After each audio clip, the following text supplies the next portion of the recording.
So I'm going to share a few thoughts today on the passing of Lakers owner Dr. Jerry Buss. Um, when I woke up this morning and I saw the news, I was pretty sad because we just found out that he had cancer a few days ago, and then all of a sudden, there was a report that he was gravely ill, and we weren't sure about it. But it turned out that it was true, and that he did pass early this morning from that. So my prayers and condolences are with the Buss family at this time. And really, I just wanted to share what he means to this city. For the Lakers, Showtime really began when he drafted Magic. And you have to understand the Lakers in 1979 were probably on the Q meter behind the Dodgers, UCLA basketball, and arguably maybe USC football even at the time. So when Dr. Buss took over as owner, when he bought from Jack Kent Cooke, he was taking over a team that had some tradition, that's been to the finals, but had only won one championship since they had moved from Minneapolis. They'd always lost to Boston. So he took that over, drafted Magic, which was a game changer right away. He got, Pat Riley became coach. They got James Worthy. They already had Kareem Abdul-Jabbar there. And pretty much the Lakers became a show. They became entertaining. And it wasn't just on the court. They were fun to watch. But he really made it something where you had to see it. Like, celebrities came to the game. He brought the Laker girls in, which without the Laker girls, we wouldn't have, for better or worse, Paula Abdul. I mean, Paula Abdul was a Laker girl who pretty much gave them a lot of flash, gave them a lot of style, and gave them pretty much the influence that they've had pretty much since then. I mean, the Laker girls are one of the most recognizable groups around, and Dr. Buss wanted to do that. He wanted to make the Lakers attractive to everybody. And winning was the most important thing. He didn't want to make it just a show where you come and you watch a game, be seen, and the team was terrible. The team was incredible. They'd only missed the finals in the 80s, I think, once that whole decade, if I'm not mistaken. Twice. 81, 86, they didn't go. But he made them winners. He made them the place to be. And growing up in Inglewood, where the Forum was literally down the street from me, every Friday night or every night there was a Laker game, the Forum was packed.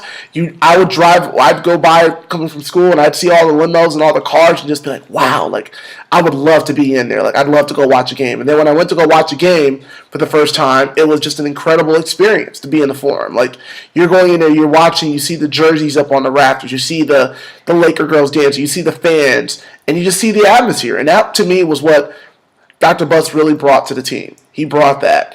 And he brought that commitment to excellence that the Lakers needed. I mean, he went out and got who he needed to get. He hired the people to get him. He got Jerry West, brought him in as the general manager. And Jerry West, to me, is perhaps the most incredible executive we've ever had besides Red Auerbach. I mean, his genius, his mindset. And Jerry Buss brought him in. And the best thing about Jerry Buss to me was that he was very hands-off. He wanted to do things, he had input, but he trusted the people around him to make decisions. He trusted Jerry West to go get Shaq, to trade for Kobe Bryant, to make trades and bring people in to keep that excellence going in the 90s and in the late 90s, 2000s, to now where, most of you may not remember the Lakers were terrible in the 90s. They were okay, they were good, but they weren't great. And through the sustained excellence, they kept on going. So Dr. Jerry Buss brought a lot to this city. We wouldn't have Staples Center without the Lakers being what they were in the 80s. We wouldn't have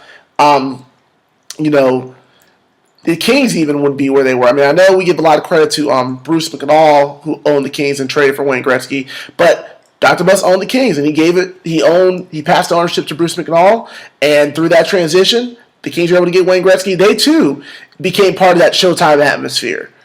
They too had that glamour when Wayne Gretzky was here as well too. So to me, when you look at the influence of Jerry Buss, you have to put him up there with all the great sports icons of my city. I mean, Vin Scully, John Wooden, Sandy Koufax, Magic Johnson.